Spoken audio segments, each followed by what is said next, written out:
This article right here that I'm about to read to you is exactly why I am titling or I have titled the video the way that I have, in which I believe Texas is slowly but surely becoming its own dictatorship.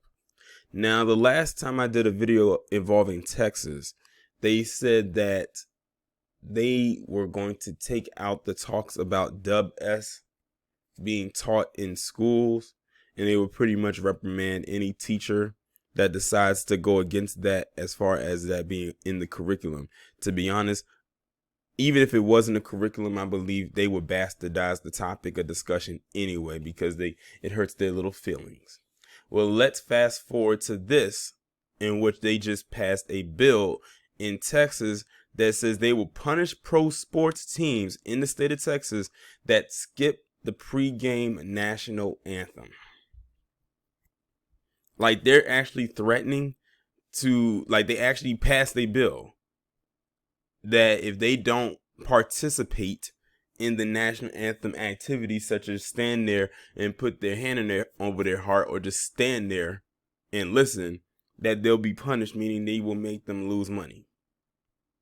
So you see what they're doing right here? That wouldn't be acceptable. Now, this is an image from when back in January, when the Nuggets and the Mavericks played each other, and this is what they did during the national anthem. Now, ironically, when I'm looking at the date of this game, it says January 7th, 2021, which was the exact day after what happened at the Capitol. It's so funny to me how you have these palm-colored individuals who I like to call fake trees because ain't nothing patriotic about them.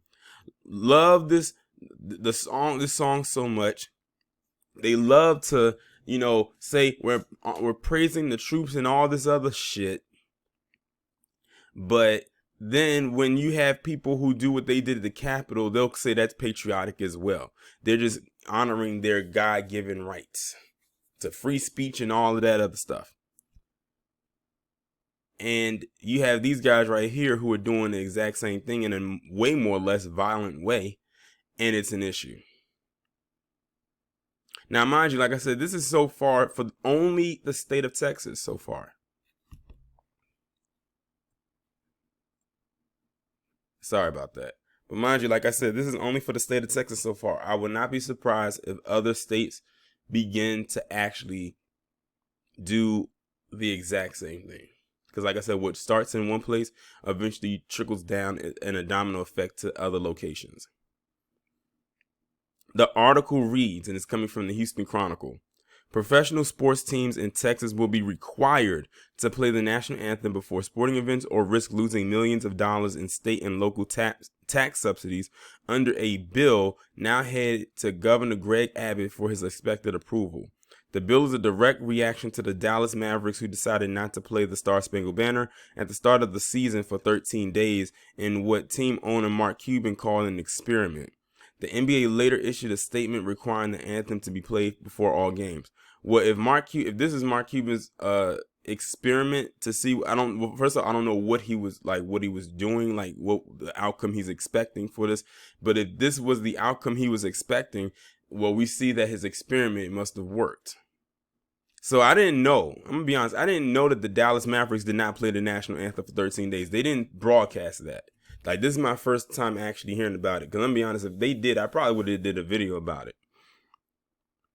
The NBA later issued a statement requiring the anthem to be played before all games. Still, that was not enough for Republican leaders in the Texas legislature like Lieutenant Governor Dan Patrick, who slammed Cuban and the team. Mind you, this is the same Lieutenant Governor Dan Patrick who basically said that he would have to sacrifice his family, for the better of America during the pandemic last year. This is the same guy that said something along those lines.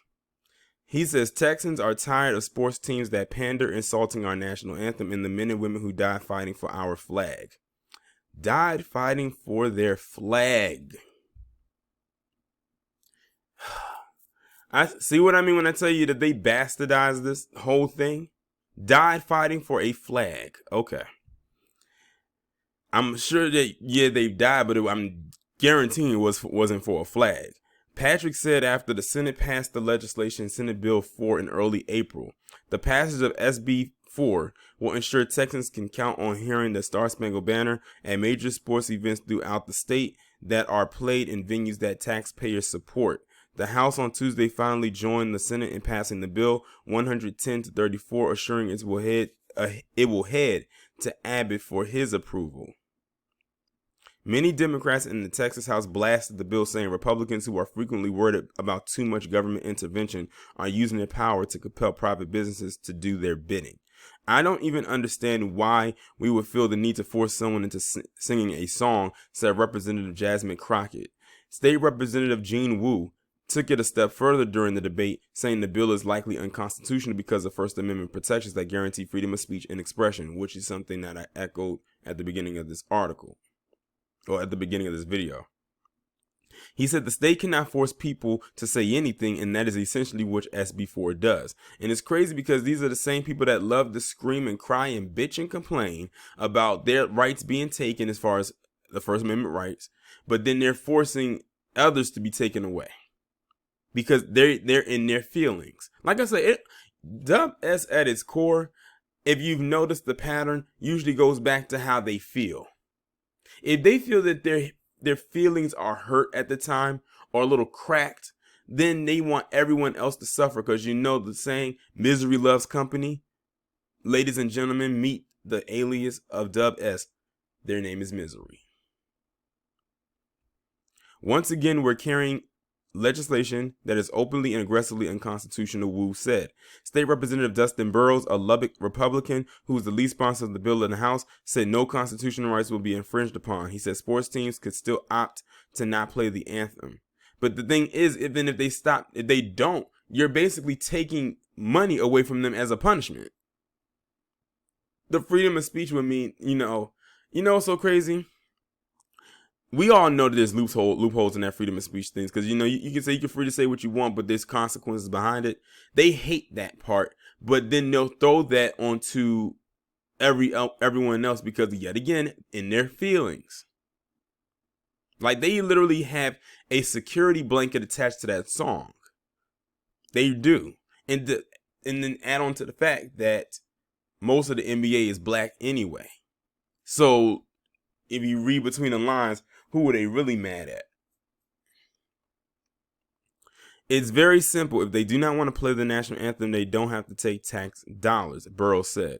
On the other side, Democrats used the debate over the last 2 days to remind Texans that the national anthem includes offensive wording and imagery. State Representative Jarvis Johnson of Houston on Monday pointed to the third stanza of the Star Spangled Banner that has references to slaves trying to escape freedom. To refuge could save the hireling and slave from the terror of flight or the gloom of the grave, that third stanza says. But for Republicans, respect for the national anthem has become a key campaign issue over the years that polls well with their supporters. A CBS News poll last July showed nationwide Republicans were far more likely to be offended by athletes kneeling during the national anthem, even if they were protesting social injustice.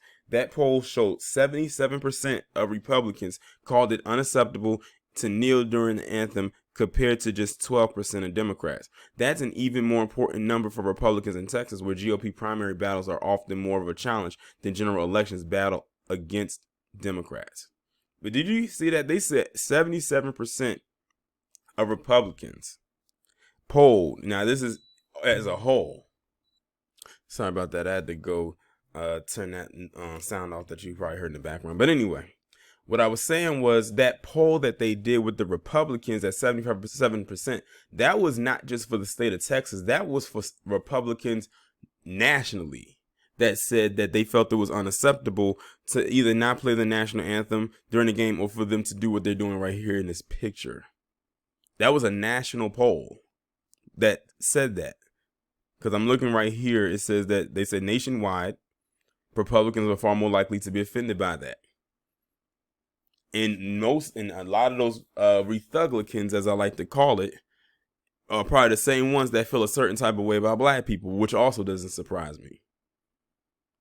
But yeah, Texas is leading the charge with a lot of these things going on that makes them look like a dictatorship style state.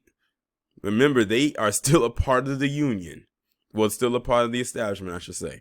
They have not seceded. I remember at one time when it was in talks with Texas that they wanted to secede the union. Could you imagine? Looks like they're trying to put their bid in as we speak. First with saying, oh, you can't teach about Dub S in the schools. Not that they were probably talking about it on a grand scale anyway, but the fact that they even brought it up lets people know that, either people were starting to do it or people were getting ideas. And now you have this. I'm almost scared to say it, but I'm going to say it anyway. I wonder what they're going to come up with next. Y'all let me know what y'all think about this down in the comments, and I'll talk to you in the next one.